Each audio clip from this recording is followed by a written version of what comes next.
Max, everyone I know who is in any way involved with unions is absolutely losing their minds this week. Oh, yeah, the Volkswagen thing.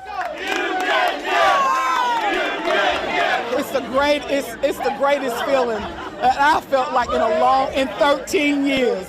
Okay? This is wonderful. Those are workers at the VW plant in Chattanooga, Tennessee, who just voted to form a union. Right. This is a really big deal, and not just for auto workers. In a way, to have a union form at an automotive plant in the South is a big deal kind of for anyone who works in America. Yeah, even if you're not a line worker at a Southern auto factory, this could matter for you. I have a feeling that most people listening are not line workers at Southern auto factories, but it's not going to be obvious why this is a big deal unless you understand why the South, as a rule, doesn't unionize and what that has to do with the entire rest of the U.S. economy. But once you see it, you might end up cheering like those folks in the video, too. I'm Erin Ryan. And I'm Max Fisher. This is How We Got Here, a new series where we explore a big question behind the week's headlines and tell a story that answers that question. Our question this week, why are unions finally breaking into the notoriously anti-union American South? That's going to bring us to some bigger questions, too, like why have unions been in such severe decline in the U.S.? And could that maybe start changing? The story we want to tell you is how and why the South became so anti-union in the first place. Because this is not peripheral to that bigger story of union decline in America. It's actually pretty central to it. All right, let's get into it. Okay, so you might say that there are three big chapters to this story. And the first of those chapters starts all the way back in the late 1800s. In other words, for as long as there have been unions in America. Yeah, back then the Southern economy was mostly farms and textile weaving. I have a feeling, Max, that race is about to feature heavily in all this. Yeah, boy, does it. You will remember from history class that, of course, as a result of the Civil War, large numbers of newly emancipated Southern black workers started competing with Southern white workers for jobs. It's a big economic change, and for farm owners, too. There's an argument that everything that happens in the South after this, with Jim Crow laws and the Dixiecrat hold on power and the exclusion of Southern black voters, is, on some level, a labor economic story. Okay, it's minute 3, and How We Got Here makes its first veiled reference to Karl Marx. Not bad, not bad. Look, Erin, I'm just trying to keep up with you. You were saying white workers faced more wage competition. White landowners had to pay for labor. The response was Jim Crow, which forced black workers into poverty wages and horrific work conditions. So Southern black farm workers started to, with the help of trade associations that came down from the North, form their own unions as a way to demand things like fairer pay. They also had support from prominent abolitionist leaders like Frederick Douglass, who called unions the next big step in emancipation. One of those first unions was formed in 1887 by Louisiana sugar farm workers. And their demands were pretty modest, like a daily wage of $1.25. That's about $3 an hour in today's dollars. White workers in the South saw unions like this as a threat to the higher pay and higher social status that they got from being white. And white elites saw it as a threat to their hold on power. What if black Southerners went from organizing for better wages to organizing for the vote? This is, of course, part of where the KKK came from. Some of those black sugar farm workers went on strike. A local judge declared martial law, and white vigilantes shot and killed 60 of the strikers and then buried them in a mass grave. Here's a bit of Americana lore for you. One of the sugar farm owners, a guy named Andrew Price, was spotted participating in the massacre. He faced no charges, and a year later, white voters in that same town elected him to Congress. Cool. Love to read American history. Not to bring up Karl Marx again, but if religion is opiate for the masses, then in American history, racism is kind of the meth, I would say.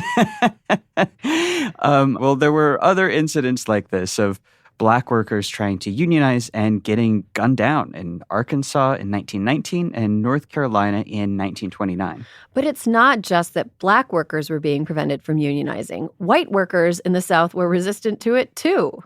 To explain why, here's a historian named James C. Cobb. He's an emeritus professor at the University of Georgia, and he's written a bunch of books about the political economy of the South. Our producer, Emma Illick-Frank, talked to him. Well, they certainly, politicians as well as employers, used the bugaboo of unions being in favor of race mixing, as they called it, in all their propaganda.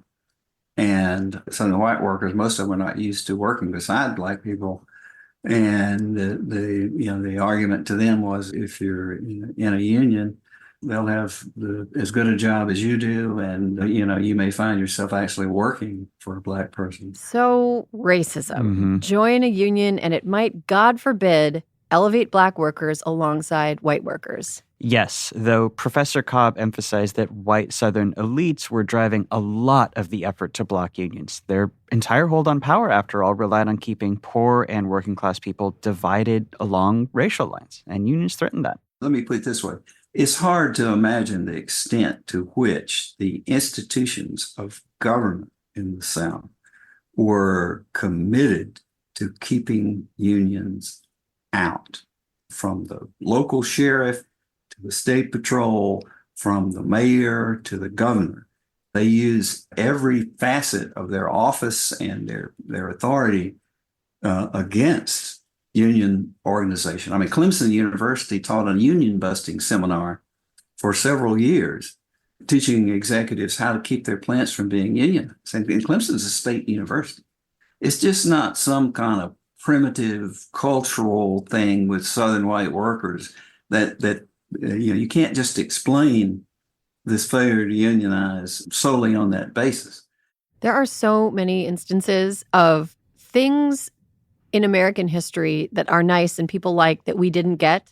Mm-hmm. When you look back on it and you're like, why can't we have this nice thing? The answer is racism. Racism is why we can't have the nice thing. Yeah. Well, we mentioned that this story can be divided into 3 chapters, and that was chapter 1.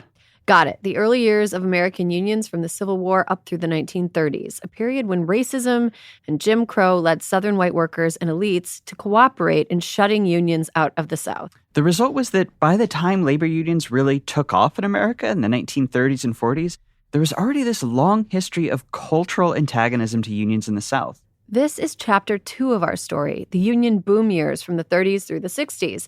This is a time when organized labor was stronger than ever, but there were also some new barriers to unions going up in the South, in addition to the old ones. This is part of the story that is a little bit more driven by industrial economics and economic policy. Okay, go on. So here's a big one. When FDR passed the National Labor Relations Act, the law that created a lot of the union and collective bargaining rights we still have today, Southern politicians negotiated to get agricultural workers and domestic workers excluded. Those sectors dominated the South's economy, so this cut off a lot of Southerners from America's big labor rights revolution, which Southern political leaders didn't want in their states. It also shielded the South from what became an explosion in union membership after World War II. Thanks to the post-war economic boom, factories were sprouting up across the North and the Midwest. Unions, strengthened by FDR's new laws, won over a lot of those factory floors. But there were relatively few factories to unionize in the South, which, owing to its reliance on agriculture, hadn't industrialized to the same degree. I've got some stats here that really show the gap between the North and the South. All right, lay them on me. So between 1939 and 1953, which is the peak of that manufacturing boom, the number of unionized workers in New York State more than doubled, from a little under 1 million to over 2 million. Rough math, that's got to be close to half of working adults in New York. Yeah, nationally, 35% of working adults were in unions as of 1953. That year was actually the peak of union participation in the country. Okay, so that's an industrial northern state. And now a southern agricultural state? Okay, North Carolina, same years, 1939 to 53, went from just 25,000 union workers to 84,000. That is barely enough to tailgate outside an SEC football game. So the South was getting totally left behind by the organized labor wave. Yeah, the Teamsters, who were one of the biggest unions in the world at that point. Still are. Right, still are. In that 1939 to 53 window, they recruited 700,000 new members nationally. Would you like to guess how many of those were in the South? 700,000 nationally? I'd say maybe 100,000 or 200,000 in the South. Across all of Texas, Tennessee, Georgia, and Alabama, just 6,000 new Teamster members. Okay, but there must be some unions in the South by the 1950s. There are some textile unions, and West Virginia has one of the highest membership rates in the South thanks to mine workers. Overall, during this period, the union participation rate across the South was about half of what it was nationally, and that ratio is actually held. it's consistently been about half of whatever the national rate is. Southern states, we should say, also all passed so-called right-to-work laws during this period. Yeah, and just to explain, right-to-work laws allow workers in unionized workplaces to opt out of union membership or paying dues. They're intended to make it harder for unions to form or sustain themselves. Okay, so to circle back on something, we were talking earlier about the role of Jim Crow and institutionalized racism in keeping unions out of the South for so long. For basically a century, yeah. So you would think that the rise of the civil rights movement in the 60s would smash those barriers and allow unions to finally come in. But that's not what happened. The reason that civil rights failed to pave the way for organized labor in the South is still debated, but everyone agrees that these two movements have had a complicated relationship. Often they've been natural allies. When Martin Luther King Jr. was jailed in Birmingham, for example, it was the United Autoworkers Union that sent down officers with bail money. But other times they worked at cross purposes, especially in the South. That's their interest just, while in the broadest sense, their interests would seem to coincide. In the practical sense, at that point, they didn't. That is, again, James Cobb, the historian of the South's political economy. For one thing, the union movement was so weak. The last thing a civil rights leader would have wanted in the South was an affiliation with the unionization movement. I mean, they had enough trouble as it was. They were already being called communists, and I don't think they would have had anything to do with it. Even if the unions were ostensibly supporting the civil rights movement, any white person involved with the unions would have understood that this is not something they can openly embrace or encourage. And this played out in other ways, too. Unions were seen as associated with the Democratic Party, and the Democrats had become hated by a lot of Southern whites for pushing civil rights. So that fed into suspicion of unions. And while all of this was happening, unions were getting more and more deeply entrenched in the North and Midwest. They're building cultural ties, familiarity in local communities, all of which gives them a kind of resilience there. This will much later play into unions' troubles expanding into the South, where there isn't that familiarity. But you'll see what I mean when we get there. We're approaching the 70s, which marks the end of Chapter 2 of our story and the start of our third and final chapter. Yeah, so to sum up, Chapter 2, the South managed to cut itself off from what was otherwise a revolution in organized labor throughout the rest of the United States. It did this through regulations and economic policies that are still very much with us and still barriers to unionization in the South. And the South also did this through, in a weird and inadvertent way, timing. By industrializing so much later than the rest of the U.S., it staved off the wave of union organizing that came with factories elsewhere, which brings us to Chapter 3, from the 1970s to today.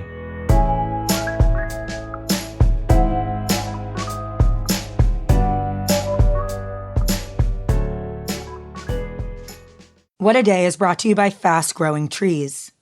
Fast Growing Trees is the biggest online nursery in the U.S., with more than 10,000 different kinds of plants and over 2 million happy customers. They have everything you could possibly want, like fruit trees, palm trees, evergreens, houseplants, and so much more. Plus, Fast Growing Trees makes it easy to order online, and your plants are shipped directly to your door in 1 to 2 days. And along with their 30-day Alive and Thrive guarantee, they offer free plant consultation forever. We love Fast Growing Trees here. I keep telling you that the mini plants that I've gotten from these folks are yet hanging on. And that's not because I have a green thumb, okay? This spring, Fast Growing Trees, they have the best deals online, up to half off on select plants and other deals. And listeners to our show get an additional 15% off their first purchase when using the code WAD at checkout. That's an additional 15% off at fastgrowingtrees.com using the code WAD at checkout. Fastgrowingtrees.com, code WAD. Offer is valid for a limited time. Terms and conditions may apply. What a Day is sponsored by Ramp. Ramp is the corporate card and spend management software designed to simplify your business finances across expenses, vendor payments, and accounting. With Ramp, you're able to issue cards to every employee with limits and restrictions and automate expense reporting so you can stop wasting time at the end of every single month. And now get $250 when you join Ramp. Just go to ramp.com/WAD. That is ramp.com/WAD. ramp.com/WAD. Cards issued by Sutton Bank and Celtic Bank, members FDIC. Terms and conditions apply. This show is sponsored by BetterHelp. Therapy can give you the self-awareness to build a social life that doesn't drain your battery. And if you're thinking of starting therapy, you should give BetterHelp a try. Yes, it's entirely online. It's designed to be convenient, flexible, and suited to your schedule. You just fill out a brief questionnaire to get matched with a licensed therapist and switch therapists anytime for no additional charge. Find your social sweet spot with BetterHelp. Visit betterhelp.com/WAD today to get 10% off your first month. That's BetterHelp, HELP.com/WAD.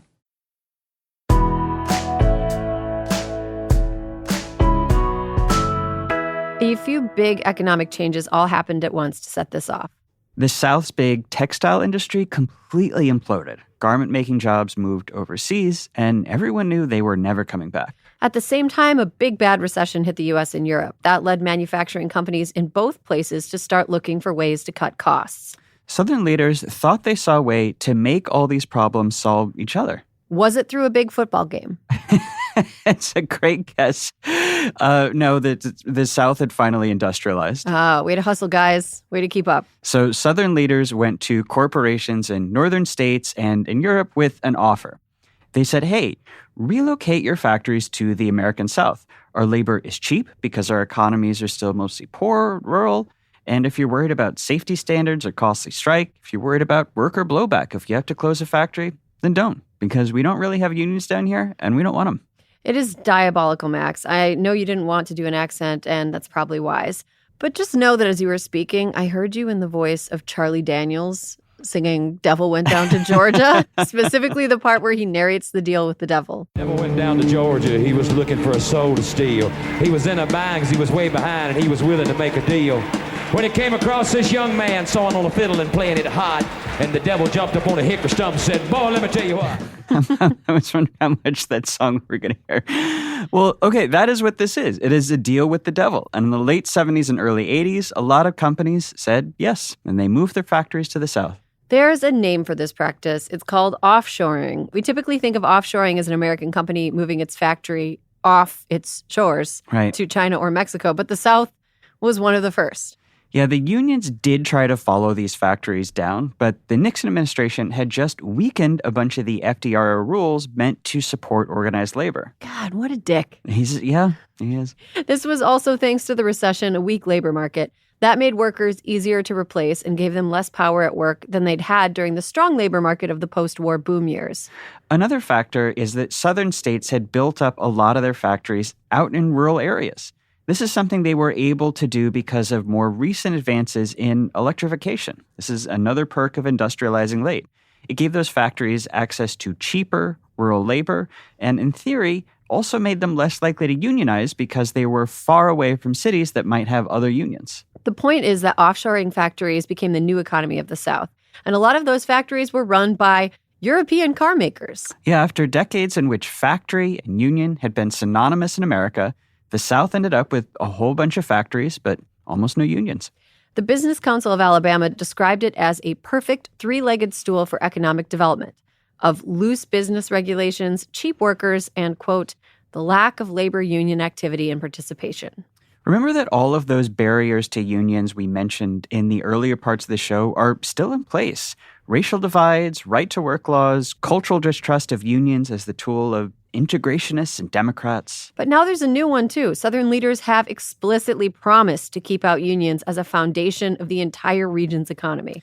And they started making good on that promise pretty quickly. In South Carolina in 1977, state leaders successfully fought Philip Morris's plan to build a cigarette plant that would have created 2,600 jobs for the sole reason that Philip Morris plants were union. Anti-unionists versus the cigarette factory. Has there ever been a more clear-cut team nobody situation? Sacklers versus the cartels, maybe. Oh, that's a good one. Yeah, that's it. It's so dumb because it's not even like the Philip Morris people were anti-union. Right. Yeah, the state deprived its own citizens of thousands of union wage jobs that this company wanted to give them. And South Carolina had a big ally in this fight, too. Michelin, the French tire maker, had just set up its own non-union factory in the same South Carolina town, and they helped to fight the Philip Morris plant. Both Michelin and South Carolina feared that if even one union factory set up, it would push up wages for the whole area, and it might even lead union sentiment to spread beyond that plant. European factories became a huge presence in the South, and they still very much are, now with a lot of Japanese and Korean companies in there too. Especially car makers, and especially starting in the 80s. The 80s also being the start of the bad times for unions in America. At the start of that decade, about 1 in 4 workers was a member of a union. That's already down from 1 in 3 during unions' peak in the 50s. By the end of the 80s, it had dropped from 1 in 4 to less than 1 in 6. All right, here he comes, the guy we bring up on every show. Oh, Karl Marx again? No, the other one. Ronald Reagan. Oh, yeah. It is for this reason that I must tell those who fail to report for duty this morning they are in violation of the law, and if they do not report for work within 48 hours, they have forfeited their jobs and will be terminated. End of statement. What a dick. That was from 1981 when Reagan ended up firing 11,000 air traffic controllers for striking. This signaled what became a big change in treatment of unions in the U.S. Reagan followed Nixon in further weakening those FDR-era protections for unions. It became a lot easier for companies to bust unions or to discourage them from even forming. This is a big part of the story of why unions declined in America, but it's not the whole story. Globalization is, of course, the other big part. Advances in communication and transportation made it more feasible to move plants overseas, just as cheap, skilled labor pools were coming online in Asia and Central America. At the same time, the American economy was shifting away from manufacturing jobs, which were mostly union, to service sector jobs, which mostly weren't. Okay, so up to this point, we've mostly talked about the forces arrayed against unions that made things hard for organized labor. But this is one where the unions take some blame. Remember back to those union boom times from the 40s and 50s when the wind was at their backs and they marched through one factory after another. But they did not march through the service sector of the economy. Restaurants, retail, typing pools, bank tellers. Ah, yes, the yucky parts of the economy where workers were disproportionately likely to be women, which made the male-dominated unions disproportionately likely to ignore them. And that turned out to be a pretty big own goal for organized labor in America because the service sector would, by the 80s, really take off. Software, healthcare, finance. Media. Yeah, Erin, you and I are both in a union. So many meetings. That I love them all.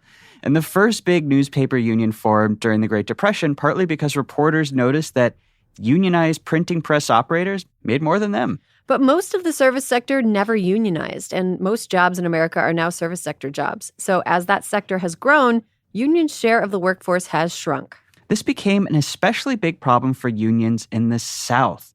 It's one thing to try to organize nurses or retail workers in, say, Pittsburgh, where everyone knows someone who's been in a union. They know how unions work, they've seen the value of it. But try the same thing in Charlotte or Dallas, and you're going to face more skepticism from communities that haven't had that firsthand exposure.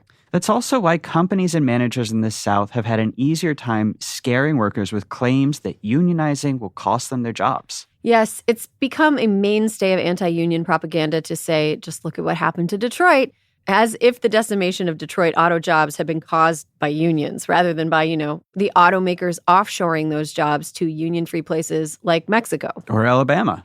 As of 1990, 15% of all auto jobs in America were located in the South. Today, it's double that at 30%. Meanwhile, the share of auto jobs in the Midwest has dropped from 60 to 45%.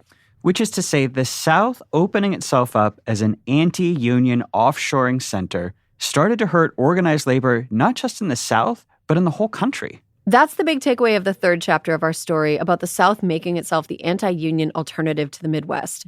And nothing illustrates that like the auto industry. Yeah, the auto industry's shift to the South has displaced thousands of what would otherwise be union jobs. All of this is why the question of whether the South stays union-free is also a question about the fate of organized labor in America. Because if the South keeps this up, then it can continue chipping away at unions nationwide, luring away more and more union jobs and converting them into non-union jobs. But if unions could finally break into the South, then there would no longer be this union-free zone that employers could escape to. Any company that wanted to operate in the U.S. would have to accept that their workforce might, maybe, possibly could unionize. But Southern states see this, and they're fighting back. And I can tell you something else. I don't think we need a union to come in here and tell us how to make a better automobile.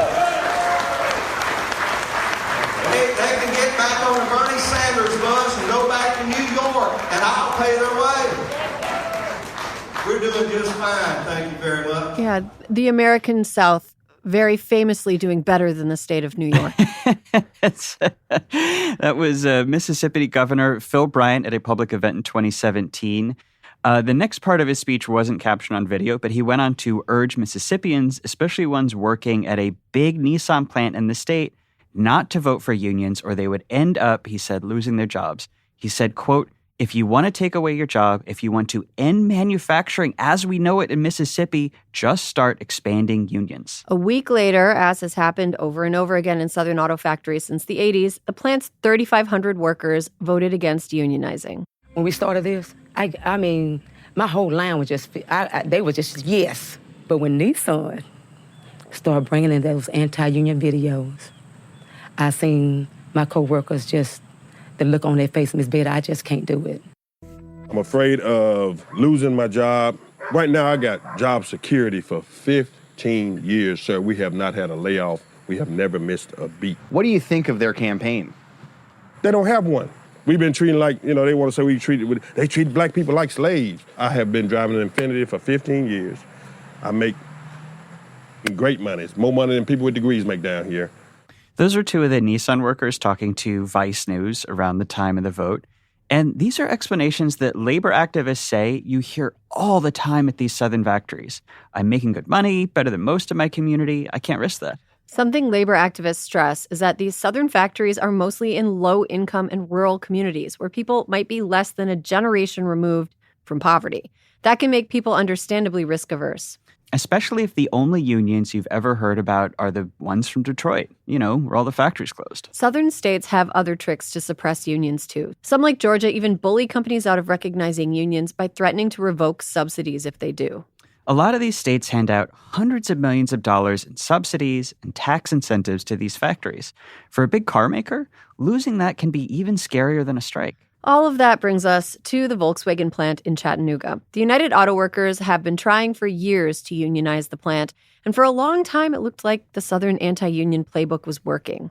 VW had opened the plant in 2011 and got 85,000 applicants for just 2,000 jobs, which is to say the people who ultimately got hired have said that they feel very lucky to be there, and they don't want to risk being seen as a union troublemaker and losing their spot. When that plant first opened, though, VW came out and said it actually wanted some sort of worker representation, like they had at their plants in Germany.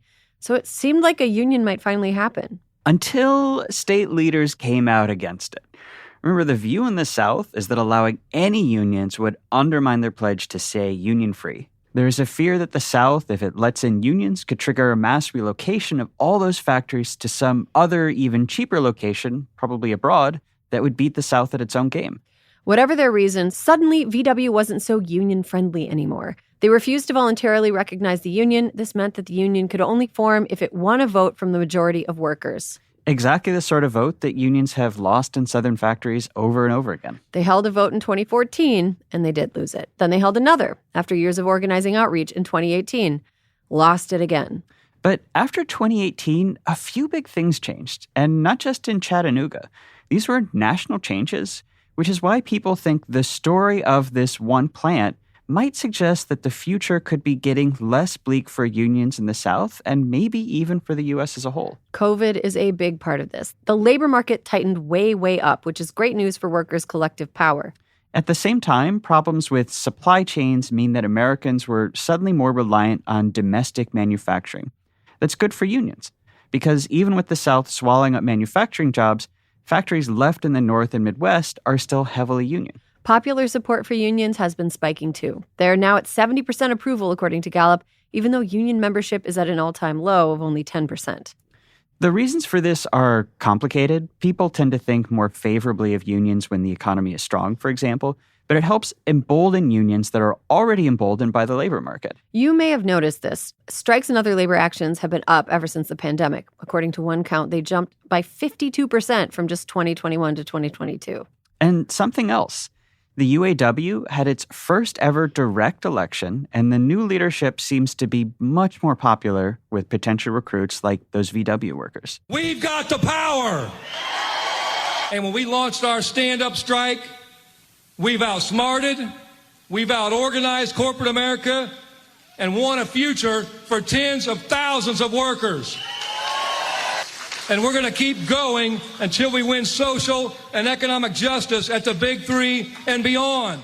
That's UAW president and the Caitlin Clark of organized labor, Shawn Fain, speaking to union members in Chicago last fall. Specifically, he was talking about a historic strike that the UAW led across all three of the so-called Big Three American automakers of Ford, GM, and Chrysler. That they held the strike at all was a big deal, but it also worked. After 6 weeks of work stoppages, the UAW autoworkers won their biggest raises in decades. That victory specifically seems to have really resonated with people at the VW plant in Chattanooga. Workers held a third vote over unionization and approved it by 73%. Everybody started seeing what we could get when the Big Three went on strike. And they said, wait, hold on. If they can get all this, we should too. We do the same job, just in a different location. This is great news, but we're still left with the question, does it indicate more like this to come? Maybe even a crack in the Great Southern Wall hemming in unions? Which, again, would be a really big deal for everyone, not just auto workers. When there are more unions, wages are higher across the board, work conditions are better, people tend to live longer and healthier lives even, and they're less prone to far-right politics, which has always had a special power to appeal to people who feel left behind. And the Southern anti-union economy has been a big part of holding unions back everywhere. But it's not totally clear whether that's cracking yet. There's some ways in which the VW plant was unusually inclined to unions, and it took even them a decade to get there. Still, there is some reason for optimism. For one, the contagion effect that Southern leaders have feared for so long could turn out to be real. The UAW breakthrough with the Big Three inspiring VW Chattanooga workers to support unionization seems like evidence of that. The strong labor market is another big tailwind for unions, too. At the same time, there have been some even bigger economic shifts, like a big decline in offshoring. Yes, this is huge. Factories are not fleeing abroad the way they used to. China is no longer the draw for American factories that it used to be. Its economy has grown, and now its labor is too expensive. Other countries like Vietnam or India still offer cheap labor, but no one can really replicate China's supply chains. Speaking of supply chains, they're still a mess, which is more good news for American manufacturing and therefore American unions. We're even starting to see what economists call reshoring. That's when factories come back to the U.S. It's the opposite of offshoring, and if you have not heard the term before, that's because it's pretty unusual. It's also impossible to, imagine. How do you shore again? Well, Wisconsin's doing it. Maybe it's becoming a thing. Not in big numbers yet, but there are factories spinning back to life in parts of the upper Midwest. Put another way, at least for the moment, the manufacturing industry's race to the bottom is on hold, which is bad news for the Southern scheme to undercut those unions with non-union workers. As for whether this Chattanooga vote is going to usher in a wider trend, we'll have a hint of that pretty soon, actually. The UAW is holding another unionization vote at a Mercedes plant in Alabama just next month. And there you have it, chapters 1 through 3 of the struggle of organized labor in the South to form unions. Chapter 4, TK. Now let's go out with these local ABC News affiliate interviews with workers at the Mercedes Alabama plant. We're just as good as any worker anywhere. Mercedes makes billions in profit off of our labor, and we're just looking for a fair deal. I believe Mercedes will become a destination employer again, people wanting to come here again. Right now, they're having trouble keeping people on the line. We have new groups of people coming in every week, and people just aren't staying anymore. It's really about ending the Alabama discount, and that's not just about money. It's about the workers here in Alabama for the same work that all the auto workers in the whole country do.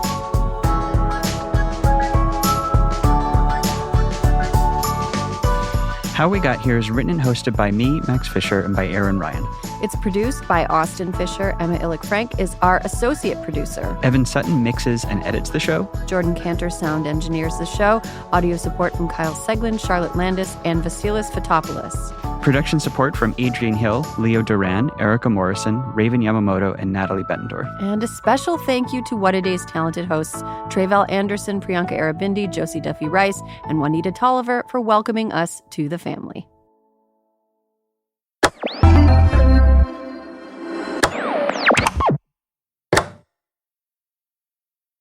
The Atlanta Journal-Constitution is delivering the news of today. From podcasts to original series to unmatched sports coverage, we do it for everyone who is here to work, live, and play.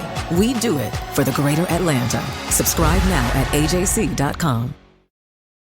This Mother's Day, give Mom the gift she's been waiting your whole life for. Come into Jared today for precious gemstone jewelry, sparkling diamond solitaires, and 14-karat gold fashion jewelry. Explore luminous emeralds, opulent cultured pearls, and spectacular diamonds, each stone representing qualities of motherhood that are perfect for Mom. She'll probably tell you shouldn't have. But will she mean it? Make this Mother's Day truly special. Come into your local Jared today and tell Mom you went to Jared.